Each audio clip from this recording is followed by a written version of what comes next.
Bonjour et bienvenue à ces méditations sur l'importance de marcher par l'Esprit Saint. Dans notre 6e vidéo, nous parlons de marcher par l'Esprit apporte une grande liberté et nous lisons dans 2 Corinthiens chapitre 3 verset 17. Là où est l'Esprit du Seigneur, là est la liberté. La liberté est là où il y a l'Esprit du Seigneur. Nous pouvons être esclaves de tellement de choses, n'est-ce pas? Tellement de choses. Parfois, nous sommes esclaves des pommes vertes. Je parle souvent des pommes vertes avec des personnes que j'accompagne, nous pensons que nous ne pouvons pas vivre sans ces pommes vertes, n'importe quelle autre pomme d'ailleurs, ou n'importe quelle autre chose. Et ces choses vont prendre la possession de notre cerveau et nous allons perdre notre liberté parce que sans ces choses, sans ces pommes vertes, nous pensons ne pas pouvoir vivre. Nous ne pouvons rien faire sans avoir mangé des pommes vertes. Il y a des gens qui pensent que s'ils commencent pas la journée en mangeant des pommes vertes, la journée va être pourrie. Or, ce que Dieu nous propose, c'est de commencer nos journées, nos années, nos vies avec le Saint-Esprit. Et là, du coup, nous allons avoir la liberté. Cette liberté n'est pas celle de faire ce que je veux, que l'on veut, mais c'est celle d'aimer Dieu et de lui obéir sans être esclave du péché.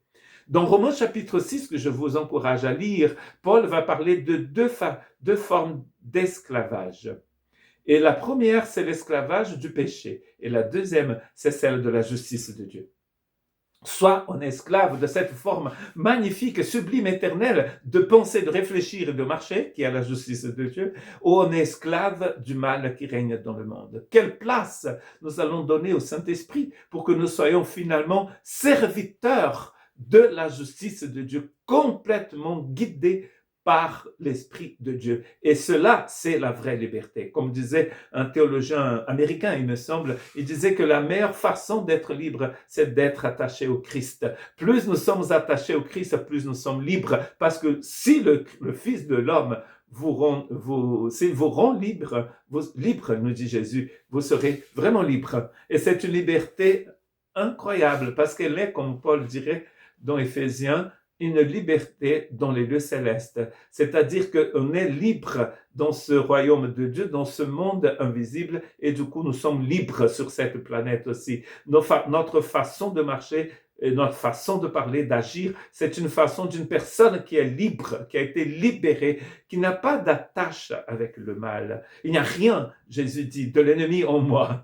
Il n'y a rien de lui en moi. Et c'est ce que Dieu veut pour nous, qu'il n'ait rien de lui en nous. C'est comme je disais dans une autre méditation, on est en train de parler du quotidien ici.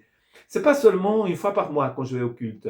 À ce dimanche, je vais aller au culte, la messe, je vais aller à une réunion et là, ça va être waouh, la dose parfaite pour me booster là, pour la semaine, pour le mois, pour certains, c'est même pour le trimestre, pour les 6 mois, pour l'année. Mais en fait, on nous propose ici une solution quotidienne à nos soucis spirituels.